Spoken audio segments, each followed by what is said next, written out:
Hello, good morning, good evening, good day, whenever this finds you. I am discussing the poem The Invitation by Oriah Mountain Dreamer in this Poetic Justice series. And the stanza for today is stanza 9. That says, "It doesn't interest me to know where you live or how much money you have. I want to know if you can get up after a night of grief and despair, weary and bruised to the bone, and do what needs to be done to feed the children." Lots there. So essentially unpacking the idea of where you live and how much money you have as being somehow relevant or irrelevant to you. Does it, at the end of the day, if you look at your circle of friends and if, something were to change in their place they live or how much money they had, if they could no longer maintain whatever aspect in their life, your life that they have with you, if one of those two things changed. And then your connection to the knowingness that after a night of despair and grief, feeling beat up to the bone, if you can get up from that and do what needs to be done to feed the children. And even unpacking what that means, like do what needs to be done, like to really define how do we identify what truly needs to be done, and what does it benefit, right? So to feed the children, looking at that in even the idea of it is a metaphor of feeding new, like childhood ideas, new moments, new aspects, like the embracing the idea of we all carry this inner child.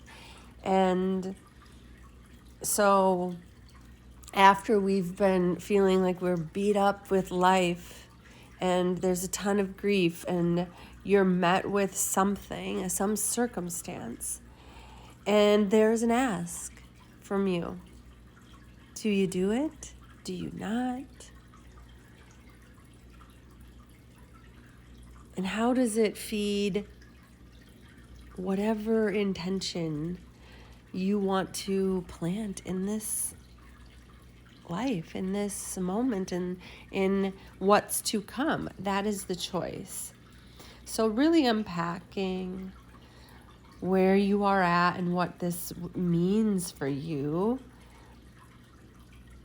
in relation to who you interact with, their status of where they live and how much money they have and how they respond to life's challenges and, feeling like it's just overwhelmingly been too much. What do they, how do they respond to those circumstances? And does any of this matter to the company you keep or the way you look at things in your own life, for your own self. Again, remembering we're coming back to the end of this poem that states that you can really be at peace with yourself in the empty moments.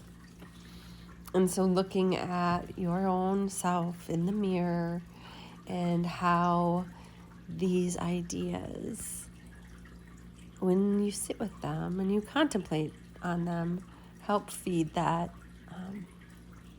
idea. Knowing thyself and coming to deep acceptance, radical acceptance of all aspects of yourself. And, you know, if someone is sitting across from you and they live in rundown house, they don't really, not in the greatest part of the town, it's not something that they really want to have anything different, and maybe they are wealthy beyond their means. Does that matter? And how do they, how would they respond to life circumstances? Does that matter to you? Looking at the company you keep as a mirror reflection of what's acceptable or unacceptable within your own self. So knowing that life is fragile and so many circumstances can shift, just allowing yourself to be at peace with however these things kind of sit with you. All right. Well, thank you, my friends. Thank you for going on this contemplation journey, this space of sitting with ideas and coming to know for your own self where you are at in relation to them, without judgment, without, right or wrong. These are for you in your own personal development, and I hope it inspires more love, more deep self-compassion, grace, and deeper divine embodiment. Because from the inside out, we connect with one another, and I feed the idea of spreading ripples of those things out into this world more than we have in the past. Many blessings. Until next time. Mwah.